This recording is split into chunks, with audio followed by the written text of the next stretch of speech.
Hey guys what's up. तो क्या हाल चाल है आप सबके। आई होप कि जैसे भी हो बहुत सही हो। गाइस आज की जो ये स्टोरी होने वाली है, ये अभी तक की जितनी भी स्टोरीज मैंने सुनाई है, जितनी भी, उन सबसे अलग होने वाली है। अलग क्या मतलब, बहुत ज़्यादा अलग होने वाली है। एंड इस स्टोरी के एंड तक आपको बहुत कुछ सीखने को मिलेगा, बहुत कुछ पता चलेगा।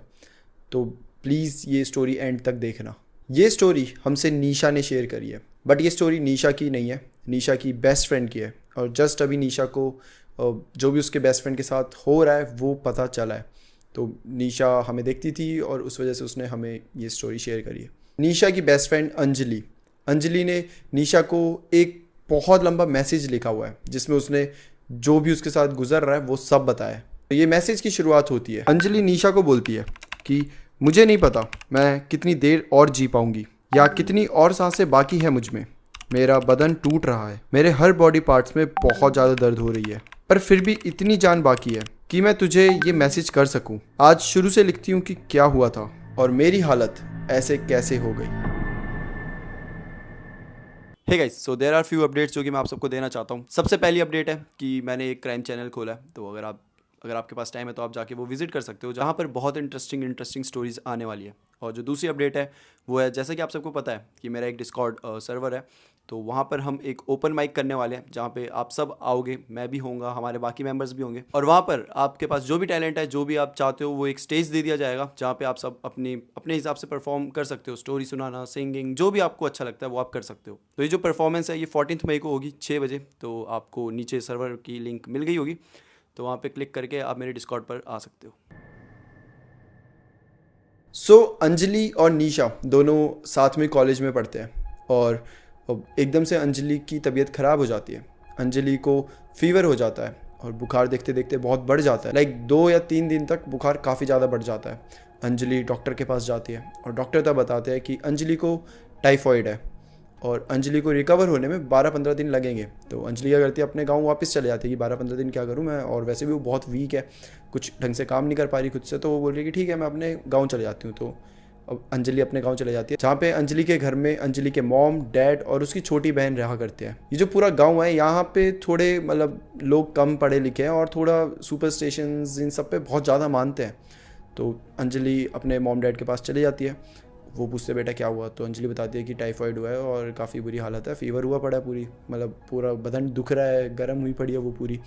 तो ठीक है, उसको बेड रेस्ट देते हैं और 15-20 दिन में वो रिकवर कर लेती है। तो अंजलि सोचती है कि ठीक है, अब वो पूरी तरह रिकवर हो चुकी है तो क्यों ना वो वापस आ जाए अपनी स्टडीज़ के लिए। जैसे वो चलने लगती है, एकदम से उसको फिर से बुखार हो जाता है। घर वालों के सामने ही वो एकदम से फिर से वीक पड़ जाती है, वो जा नहीं पा रही कहीं पे भी। तो घर वाले बोलते हैं क्या हुआ, तो वो बताती है कि मुझे एकदम से फिर से वीकनेस सी फील हो रही है। अब अंजलि बोलती है कि आप मुझे यहाँ पे जो भी डॉक्टर है उसके पास लेकर चलिए। घर वाले बोलते हैं ठीक है बेटा, हम तुम्हें डॉक्टर के पास लेकर चलेंगे, बट पहले हम बाबा जी के पास चलते हैं। अब बाबा जी वहाँ पे एक तांत्रिक थे, जिन्हें ये घर वाले जितने भी थे, अंजलि के मॉम डैड अड़ोस पड़ोस वाले सब बहुत मानते थे बाबा जी को। अंजलि बोलती है बाबा जी के पास क्यों जाना है, डॉक्टर के पास चलो ना।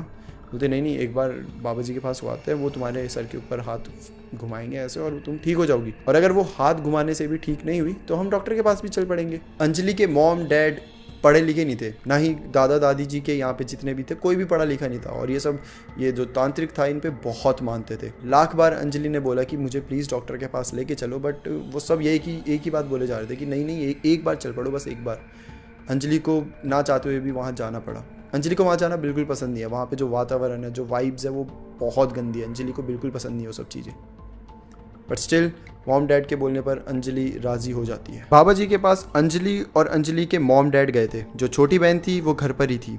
बाबा जी एक बड़े से पेड़ के नीचे बैठे हुए थे और उनके सामने कुछ सामान रखा हुआ था, जैसे कुछ हड्डियां, राख, एक प्याले में कुछ पानी सा था और भी कुछ चीजें थी जो अंजलि ने ध्यान से नहीं देखी। बाबा जी ने अंजलि को अग्नि के सामने बुलाया और जो अंजलि के मॉम डैड थे उन्हें बोला कि तुम पीछे बैठ जाओ। अंजलि अपने मॉम डैड को देखकर मना भी कर रही है, बट जो मॉम डैड है उन्होंने अंजलि को आगे बिठाकर खुद पीछे बैठ गए हैं। अब जो बाबा जी होते हैं वो राख जो होती है वो ऐसे लेके अंजलि के ऊपर फूंक देते हैं। पूरी राख अंजलि के ऊपर चली गई है। अंजलि को बिल्कुल अच्छा नहीं लग रहा है सब। अब वो जो प्याला है जिसमें वो पानी रखा हुआ था, वो अंजलि को बोलते हैं कि तुम इसे पियो। अंजलि का मन तो नहीं था, बट स्टिल अब वो वहाँ पे फंस चुकी थी, तो लेती है और वो पानी पी लेती है। थोड़ी देर बाद अंजलि के सर पे वो अपना हाथ फेरते हैं और हाथ में कुछ राख होती है, वो उसके बालों में ऐसे लगा देते हैं। अब बाबा जी अंजलि को पीछे जाने के लिए बोल देते हैं और फिर जो मॉम डैड होते हैं वो आते हैं बाबा जी के पास। बाबा जी उन्हें कुछ बताते हैं जो कि अंजलि को कुछ सुनाई नहीं देता कि क्या बताया, और फिर ये तीनों अपने घर चले जाते हैं। अब अगला दिन होता है, अंजलि अपने मॉम डैड को बोलती है कि चलें अब डॉक्टर के पास, जिस पे वो बोलते हैं हाँ हाँ चल पड़ेंगे थोड़ी देर में। बट उन दोनों के ना हाव भाव बड़े बदले हुए से थे, बड़े वो टेंशन में ऐसे लग रहे थे। अंजलि पूछती है कि बाबा जी ने कुछ कहा क्या आपसे, मतलब क्या कह रहे थे वो, जिस पे ये दोनों ही उस बात को पूरी तरीके से घुमा देते हैं। और फिर थोड़ी देर बाद अंजलि की फिर से तबीयत ख़राब होने लग जाती है, जिस पे जो अंजलि की मम्मी होती है वो उसे दवाई देती है और उसको सुला देती है। बट अंजलि को नहीं पता था कि इस रात के बाद उसकी ज़िंदगी इस हद तक बदल जाएगी। अंजलि जब सो रही होती है तो उसे एक अजीब सा सपना आता है। सपने में अंजलि देखती है कि फिर से वो बाबा जी के पास ही बैठी हुई है और बाबा जी उसके पूरे बाल सर से काट दे रहे हैं और वो बाल एक अग्नि जो सामने रखी हुई थी उसके अंदर डाल देते हैं। जैसे ही वो बाल जलने लगते हैं अंजलि के सर में बहुत ज़्यादा जलन होने लग जाती है, जैसे मानो अभी भी उसके सर में वो बाल हैं और वो जल रहे हैं, ऐसी जलन। इसी जलन के मारे एकदम से अंजलि उठ जाती है, वो वापस अपने रूम में है। उसे रियलाइज़ होता है कि ठीक है ये सपना था। बट एकदम से अंजलि को बड़ी कुछ जलने की बदबू आने लग गई है। अंजलि पूरा कमरा चेक करती है, यहाँ वहाँ हर जगह देखती है, बट कहीं पे भी उसे कुछ जलने का नामो निशान नहीं मिलता। बट वो बदबू अभी भी आ रही होती है। अब दूसरी रात होती है, अंजलि फिर से होती है और फिर से उसे सपना आता है, फिर से सेम ही बाबा जी और वो बैठे हुए हैं, बीच में अग्नि रखी हुई है और इस बार बाबा जी ने अंजलि के कान और आँख काट दिया और वो जला रहे हैं। और फिर से अंजलि को बहुत ज़्यादा जलन हो रही है, आँखों में, कान में, बहुत ज़्यादा, मतलब इतनी ज़्यादा कि वो उठ गई है लेकिन अभी भी वो जलन उसे महसूस हो रही है इतनी ज़्यादा। और फिर से जब वो उठ जाती है तो कमरे में वापस से उसे कुछ जलने की बदबू आ रही है। अंजलि को कुछ समझ नहीं आ रहा है क्या हो रहा है। ये दूसरी रात थी, दूसरी रात को दूसरा सपना, तीसरी रात होती है और फिर से उसे तीसरा सपना आता है। तीसरे सपने में बाबा जी उसका गला काट रहे होते हैं और उसका गला काट के वही अग्नि के ऊपर डाल दिया और फिर से अंजलि को सेम वही जलन हो रही है, इस बार गले में हो रही है इतनी ज़्यादा कि वो फिर से उठ जाती है और जब फिर से उठती है तो फिर से उसे वही जलने की बदबू आ रही है। अंजलि को कुछ समझ नहीं आ रहा, अंजलि बहुत ज़्यादा डर चुकी है। जब अगली सुबह होती है तो सब देखते हैं कि अंजलि बहुत ज़्यादा घबराई हुई है, अपने में ही खोई हुई है, उसे कुछ समझ नहीं आ रहा है हो क्या रहा है और उसे जलन क्यों हो रही है और उसे वो उठने के बाद भी उस जलने की स्मेल क्यों आ रही है। जब मम्मी ये हालत देखती है तो मम्मी पूछते हैं कि बेटा कुछ हुआ है क्या, तू बड़ी अजीब रिएक्ट कर रही है, सब ठीक है, तेरी तबीयत ठीक है। जिस पे अंजलि पूरी बात अपनी मम्मी को बता देती है कि मुझे ऐसे ऐसे सपने आ रहे हैं, बाबा जी ये सब मतलब काट रहे हैं अजीब चीज़ें और फिर आग में डाल रहे हैं, मुझे खुद ऐसे बहुत ज़्यादा मतलब तड़प सी हो रही है, कुछ समझ नहीं आ रहा। अंजलि एक्सपेक्ट कर रही थी कि जब मॉम डैड को ये बात पता चलेगी तो वो बहुत ज़्यादा मतलब टेंशन में आ जाएंगे कि भाई क्या हो रहा है हमारी बच्ची के साथ, ऐसा कैसे हो रहा है सब। बट उल्टा होता है, वो दोनों एक्चुअली खुश हो जाते हैं, उनके हाव भाव में खुशी दिख रही थी। अंजलि को बड़ा अजीब सा लगता है कि चल क्या रहा है ये सब। ठीक है, अंजलि अब अपना काम कर रही है कि तब वो मॉम डैड को बातें करते हुए सुन लेती है, जिस पे मॉम डैड बोल रहे होते हैं कि बाबा जी को तो मानना पड़ेगा, वो तो भाई वो तो भगवान है, उन्होंने कहा था कि वो अंजलि को ठीक कर देंगे और देखो आज वो ठीक हो रही है धीरे धीरे। जिस पे अंजलि हैरान है कि बाबा जी क्या ठीक कर रहे हैं और ये क्या बातें कर रहे हैं, ये सब पागल हो गया क्या। जिस पे अंजलि जाती है और सीधा अपने मॉम डैड से पूछते हैं कि क्या चल रहा है ये सब, बताओ मुझे अच्छे से बताओ, और क्या ये बाबा जी ठीक कर देंगे, ये सब मेरे को सपने आ रहे हैं, क्या है ये सब। लाख बार वो मना करता है कुछ नहीं बेटा कुछ नहीं ये वो, लेकिन अंजलि मानती नहीं है, पूछती रहती है बताओ बताओ बताओ। फाइनली उसके घर वाले अंजलि को बताते हैं कि अंजलि तेरे ऊपर एक आत्मा का साया है। बाबा जी ने हमें ये बताया कि तेरे साथ कोई तो आत्मा चिपक गई है, कोई लग गई है और वो बहुत ज़्यादा पावरफुल है और बाबा जी उसे धीरे धीरे तेरे से हटा रहे हैं। तो वो जो हाथ काट रहे हैं, आँख निकाल रहे हैं, बाल निकाल रहे हैं, वो सब तेरे नहीं, वो उस आत्मा के हैं। और जो तुझे थोड़ी बहुत तड़प हो रही है, जो तुझे जलन हो रही है, वो इसलिए हो रही है क्योंकि वो आत्मा तेरे से एकदम चिपक गई है और वो धीरे धीरे मतलब जैसे हाथ काटे तो उसने हाथ छोड़ दिए, अब जब उसने हाथ छोड़े तो तुझे थोड़ी सी जलन हो रही है वहाँ पर, वैसे ही तेरे हर एक बॉडी पार्ट को बाबा जी एकदम मतलब छुड़वा देंगे उस आत्मा से। तो तेरे को थोड़ा सा बियर करना पड़ेगा, थोड़ा सा सहन करना पड़ेगा, बट बाबा जी तेरे को बचा लेंगे। और ये सुनकर अंजलि पागल हो जाती है कि क्या बात कर रहे हो आप, ऐसा कुछ भी नहीं है भाई, मुझे नॉर्मल सा फीवर है, मुझे कुछ ये आत्मा ये सब नहीं है भाई मेरे अंदर, क्यों नहीं समझ रहे आप। और वो बाबा ढोंगी है, वो बाबा वो पागल बना रहा है आप सबको, आपको समझ नहीं आ रहा। जैसे अंजलि ये बोलती है मॉम डैड दोनों भड़क जाते हैं उस पर, डांटने लग जाते हैं कि तू पागल है, बाबा जी के बारे में ऐसा बोलती है, वो वहाँ तेरी इतनी मदद कर रहे हैं, वो तेरे को बचा रहे हैं, वो भगवान है वो, और तू भगवान के बारे में ऐसा बुरा बोल रही है, तुझे शर्म नहीं आती तेरे को। बहुत बुरी तरीके से अंजलि को डांट दिया। अंजलि को तो समझ ही नहीं आ रहा कि बोले तो क्या बोले वो आखिर अपने मॉम डैड को। अब 5वीं रात आती है। अंजलि का बिल्कुल सोने का मन नहीं है। एक तो ये सब सपने आना, ऐसी अजीब अजीब हरकतें होना, तो अंजलि को समझ नहीं आ रहा, वो बस जगह रहना चाहती है। और तभी उसे ख्याल आता है कि जो सपने आ रहे हैं, ये सब कुछ हो रहा है, तब से ही आ रहे हैं जब से बाबा जी अंजलि को मिले। उससे पहले तो ऐसा कुछ भी नहीं था, सब कुछ नॉर्मल था। और ये सोचते सोचते फिर से अंजलि को नींद आ जाती है। जैसे इस बार आती है, उसे फिर सपना आता है, और ये वाला सपना उसकी ज़िंदगी का सबसे खतरनाक सपना था। इस बार वो खुद पूरे आग में जल रही थी, और उसे इतनी ज़्यादा जलन हो रही थी, वो मतलब लिटरली फील कर पा रही थी। ऐसा लग ही नहीं रहा था कि वो सपने में है, उसकी बॉडी पूरी जल रही थी। और वो इस बार सपना टूट भी नहीं रहा था, बस चले जा रही है। और बाबा जी साथ में कोई मंत्र पढ़े जा रहे हैं कि अचानक से वो सपना टूट जाता है। और अंजलि की जो बॉडी होती है वो इतनी ज़्यादा गर्म होती है जैसे सही में उसे आग में डाल दिया हो। उसकी बॉडी इतनी गर्म होती है, वो इतनी ज़्यादा परेशान हो जाती है, पूरे टाइम पसीना निकला हुआ है, बॉडी पूरी गर्म है। और इस बार पूरे कमरे में इतनी ज़्यादा बदबू आ रही है वही जलने की। पहले तो फिर भी थोड़ी आती थी, इस बार तो इतनी ज़्यादा आ रही है कि समझ ही नहीं सकते कि ये ऐसा लग ही नहीं रहा। ऐसा लग रहा है पूरा कमरा जल गया। ऐसा लग ही नहीं रहा है कि कुछ जला ही नहीं है यहाँ पर। जब अंजलि आसपास देखती है तो समझ नहीं आता कि बदबू आ कहाँ से रही है। वो हर जगह देखती है, चप्पा चप्पा। तब जाके उसे जो ज़मीन होती है उसके रूम की, उसमें उसे राख पड़ी हुई मिलती है, जो कि बहुत ज़्यादा अजीब था। वो उस राख को उठाती है, अपने घर वालों के पास जाती है और बोलती है, देखो ये राख भी यहाँ पड़ी हुई है, मैं बता रही हूँ आपको, बाबा मेरे साथ कुछ गलत कर रहा है, वो मेरी ज़िंदगी ख़राब कर देगा, कुछ किया है उसने मुझ पर। लेकिन जो घर वाले होते हैं वो अभी भी उस भूत प्रेत आत्मा वाली बात पे अड़े हैं। वो बस यही कह रहे हैं कि बाबा जी तेरे को बचा रहे हैं, जो भी हो रहा है वो बाबा जी की वजह से हो रहा है, लेकिन वो अच्छा कर रहे हैं, तेरा बुरा नहीं कर रहे। तू नादान है, तुझे ये सब पता नहीं है, हम बड़े हैं, हमें पता है, ये सब बोल कर अंजलि की बातों को इग्नोर कर दिया जा रहा है। आने वाली 2-3 रात में अंजलि सो ही नहीं पाती, और फिर बाबा जी फिर से अंजलि और उसके घर वालों को बुलाते हैं। अब फिर से अंजलि और उसके मॉम डैड जाते हैं। अंजलि तो बिल्कुल भी नहीं जाना चाहती थी, और इनफैक्ट वो तो रो रही थी कि मुझे नहीं जाना बाबा जी के पास। बट जो मॉम डैड होते हैं उन्हें ऐसा लगता है कि अंजलि के अंदर जो आत्मा है वो नहीं आना चाहती। वो बाबा जी से डर रही है, उसे पता है बाबा जी उसे अलग कर देंगे, निकाल देंगे अंजलि की बॉडी से, इसलिए वो नहीं आना चाह रही। और यही समझकर मॉम डैड उसको ज़बरदस्ती खींच कर बाबा जी के पास ले जाते हैं। अब बाबा जी फिर से अंजलि को आग के सामने बिठा देते हैं, और फिर अंजलि को कुछ पीने को देते हैं। पर जब अंजलि को वो ऑफ़र करते हैं, अंजलि उसे ऐसे धक्का मार के फेंक देती है और चिल्लाने लग जाती है, जिस पे बाबा जी उसका फ़ायदा उठाते हैं और मॉम डैड को बोलते हैं कि देखा, ये इसके अंदर की जो आत्मा है वो ऐसा कर रही है, वो बचना चाहती है, वो ये ना पीकर अंजलि से अलग नहीं होना चाहती। बट चिंता मत करो, मैं हूँ ना, मैं इसे अभी ठीक कर दूंगा। तो अब ये लोग यहाँ से चले जाते हैं, ठीक है, घर चले गए। और जो अंजलि की मम्मी है वो नॉर्मली अंजलि को पानी देती है, अंजलि पानी पी लेती है। और फिर बाद में अंजलि को पता चलता है कि उस पानी में बाबा जी ने कुछ मिलाया था, और अंजलि की मम्मी को दिया था कि तुम चुपचाप इसे पिला देना, इसे पता भी नहीं चलेगा, और ये पी लेगी, ऐसे नखरे नहीं करेगी। और जब अंजलि पी लेती है वो पानी, उसके बाद फिर से जब वो सो जाती है तो फिर से उसे सपने आते हैं। बट इस बार सपने और ज़्यादा बुरे थे।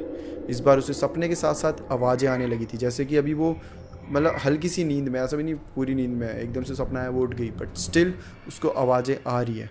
जैसे कि पहले बदबू आती थी उठने के बाद, अब बदबू तो आ ही रही है, साथ में आवाज़ें भी आ रही है। और ये आवाज़ें उस बाबा जी की है। ऐसा लग रहा है जैसे वो बाबा जी इसके साथ ही है। उसी दिन शाम के टाइम में अंजलि अपने बालकनी में खड़ी थी, तो अंजलि को हेलुसिनेशंस होने लगे। अंजलि को ऐसा लगा जैसे वो नीचे गिरने वाली है बालकनी से, और फिर वो वहीं पर बेहोश हो जाती है। और अंजलि का बताना था कि जब ये हेलुसिनेशन हो रहे थे, जब वो बेहोश हो रही थी, उससे पहले उसने बालकनी के नीचे जो रोड जाता है उधर बाबा जी को खड़ा हुआ देखा था। और थोड़े दिन बाद तो चीज़ें बढ़ने लग गई। अंजलि को बाबा जी की हर टाइम आवाज़ें आती थी, वो कभी भी कहीं पे भी दिखाई देने लग जाते थे। रात को सपने में बाबा जी आते थे। इनफैक्ट ये चीज़ें इतनी हद तक बढ़ चुकी थी कि अंजलि अब शीशे में खुद को देखती थी तो कई बार तो उसे बाबा जी दिख जाते थे, क्योंकि उसके मेंटली वो बहुत ज़्यादा डिस्टर्ब होने लगी थी इन सब चीज़ों से। अब अंजलि के साथ एक और चीज़ होने लगी थी। जब भी बाबा जी अंजलि के सपने में आते थे तो उसको एक कट लग जाता था शरीर में, और जब भी सुबह वो अपनी मम्मी को वो कट दिखाने जाती थी तो गायब हो जाता था।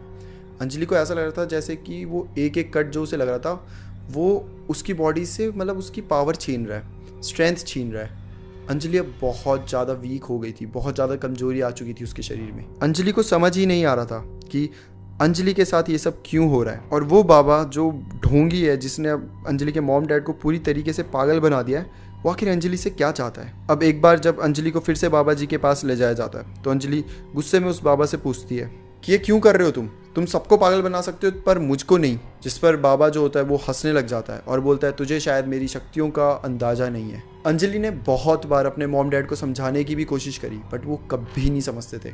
उन्हें हमेशा ये लगता था कि ये जो बोल रही है ये अंजलि नहीं है, ये उसके अंदर की आत्मा है जो कि बाबा जी से बचना चाहती है। अब अंजलि की हालत और ख़राब होने लगी। अंजलि पूरे दिन अपने बेड पे ही पड़ी रहती थी। अंजलि से उठा तक नहीं जाता था। अंजलि को ऐसा लगता था जैसे बाबा हमेशा उसके कमरे में ही है, या फिर अंजलि कहीं पर भी जाती तो उसे ऐसा लगता कि बाबा बस उसके साथ ही चल रहा है या फिर उसके आगे पीछे बस उसके साथ ही है। मतलब अंजलि को इस टाइम पर कोई नहीं समझ सकता था, कोई भी नहीं, कि अंजलि आखिर किस दौर से गुजर रही है, उसके दिमाग में क्या सब चल रहा है। अंजलि के हालात इतने ज़्यादा ख़राब हो चुके थे, वो मेंटली इतनी डिस्टर्ब हो गई थी कि घर वाले जिनका सबसे ज़्यादा सपोर्ट अंजलि के साथ होना चाहिए इस टाइम पर, वो तक अंजलि को सपोर्ट नहीं कर रहे थे।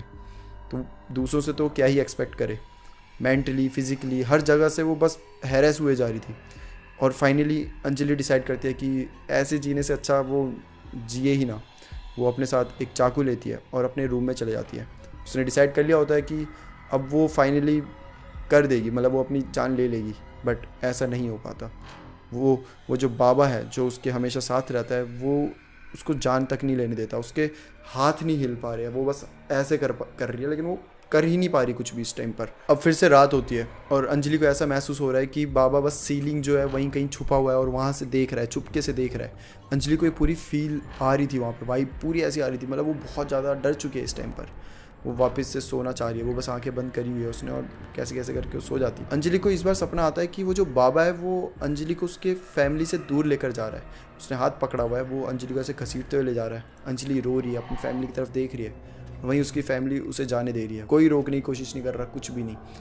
अंजलि को जब ये सपना आता है वो उठ जाती है और तभी उसे एक आवाज़ आती है वापस से, जो कि बाबा जी की होती है, जो कि उसके कानों में आती है और बाबा जी बोल रहे होते हैं कि तुझे जाना होगा इस दुनिया को छोड़कर बहुत जल्द। अंजलि के मॉम डैड को भी अभी तक यही लग रहा था कि अंजलि के पीछे कोई आत्मा है और बाबा जी ये सब उसे बचाने के लिए कर रहे हैं। बस स्टिल ये सब बहुत टाइम से चल रहा था, तो अंजलि के मॉम डैड एक डिसीजन लेते हैं कि क्यों ना एक बार डॉक्टर को भी दिखा दें। वो अंजलि को डॉक्टर के पास लेकर जाते हैं एंड देन डॉक्टर बताते हैं कि इस लड़की की बहुत ज़्यादा क्रिटिकल कंडीशन है, बहुत हालत ख़राब हो चुकी है और इस टाइम पर अंजलि एक हॉस्पिटल में एडमिट है। और अब वहाँ से अंजलि ये सारी बातें निशा को बता रही है शुरू से ही। वो इतनी ज़्यादा, मतलब ये जो पूरा सीन हुआ था इन सब में अंजलि इतनी परेशान हो चुकी थी, इतनी ज़्यादा कि फ़ोन तो मानो भूल ही गई है कि कुछ है। जब वो अब एडमिट है, उसके पास करने को कुछ भी नहीं है और वो फाइनली अपना फ़ोन चला रही है, तब निशा और उसकी बात होती है। निशा पूछती है कि भाई तू कब आने वाली है, इतना टाइम हो गया, कुछ अता पता नहीं है तेरा। और तब अंजलि उसे पूरा लिख कर देती है। अंजलि ने बताया कि उसे नहीं पता अभी भी कि बाबा जी को उससे क्या चाहिए, वो ऐसा क्यों कर रहा है इसके साथ। और वो इतनी ज़्यादा वीक हो चुकी है और मेंटली भी इतनी ज़्यादा टूट चुकी है कि उसे नहीं पता वो कब तक ही जी भी पाएगी कि नहीं जी पाएगी। उसकी बॉडी के हर पार्ट में दर्द हो रहा है, इतना दर्द कि उससे सहा नहीं जा रहा। और अंजलि को बस यही लग रहा है कि वो जो बाबा है वो अंजलि को नहीं छोड़ेगा, वो जो भी कर रहा है वो सक्सेसफुल हो जाएगा उसमें। और जैसा कि उसने बोला था कि मैं तुझे ले जाऊंगा, तुझे ये दुनिया छोड़नी पड़ेगी, शायद अंजलि का अंत वैसा ही होगा। वेल, निशा को नहीं पता कि वो इस मैसेज से क्या करे। अगर वो वहाँ जाएगी, अब सबको पता है कि बाबा और ये सब कितने हद तक लोग पागल हैं इन सब चीज़ों के पीछे। मतलब अगर आप किसी के विश्वास के ऊपर क्वेश्चन करोगे, कहीं बाहर से आए हुए लोग हो तुम और जाके क्वेश्चन करोगे तुम ये क्यों कर रहे हो, वो क्यों कर रहे हो, तो वो कुछ भी कर सकते हैं, तुम पे अटैक कर सकते हैं, तुम्हें मार सकते हैं, कुछ भी कर सकते हैं। तो निशा का यही बोलना है कि उसे नहीं पता वो क्या करे इस टाइम पर। तो आप सब बताओ कि इस टाइम पर क्या करना चाहिए, पुलिस कंप्लेंट या व्हाटएवर, आप सब कमेंट में बताओ। आई एम प्रीटी श्योर कि आप जो भी नीचे कमेंट में लिखोगे वो सब निशा तो पढ़ेगी। अंजलि का आई डोंट नो, मतलब वो अब फ़ोन चला रही है, क्या कर रही है, कब ये पूरी जो बात हुई थी इसको भी एटलीस्ट 1 महीना तो हो चुका है। मतलब मैंने निशा को मैसेज करा था बट कोई रिप्लाई आया नहीं है अभी भी मेल पर। बट ये मतलब 1 महीने पहले ये स्टोरी आई थी मेरे पास, जो कि मैं अब आपसे शेयर कर रहा हूँ क्योंकि मैंने अभी 4-5 दिन पहले ही पढ़ी थी। तो ये थी अंजलि की स्टोरी और जो कि निशा ने हमसे शेयर करी है। कोई भी अपडेट होती है, कुछ भी मुझे पता चलता है तो मैं आपको बताऊंगा और आप भी अपनी साइड से कमेंट करके जो भी आपको लगता है वो बताइए। So that's it for today guys. I hope कि आपकी स्टोरी से सीखने को मिला हो। इससे बहुत कुछ सीखने को मिलता है, खासकर जितने भी बड़े लोग ये देख रहे हैं वीडियो। मतलब अगर आपके पास बच्चे हैं या बच्चे भी नहीं है, मतलब अगर आप बड़े हो घर के तो ये आपकी रिस्पॉन्सिबिलिटी बनती है कि आप समझो क्या गलत है और क्या सही है, खासकर आपके बच्चों के लिए। जितने बच्चे देख रहे हैं उनसे तो मैं क्या ही बोलूँ, उनकी तो मतलब उन्हें समझाने से कोई फ़ायदा नहीं है, क्योंकि ये जो मेन चीज़ है ये बड़ों को समझनी चाहिए। और ऐसे एक्चुअली कई केसेस आए हैं जहाँ पे जो बाबा होते हैं वो बहुत ढोंगी होते हैं, वो बस तुम्हें बोल देते हैं कि वो ठीक कर देंगे, ये कर देंगे, और लोग बस पागल हो जाते हैं उनकी बातों में। पता नहीं क्यों लोग पागल हो जाते हैं, वो उन्हें भगवान मानने लग जाते हैं।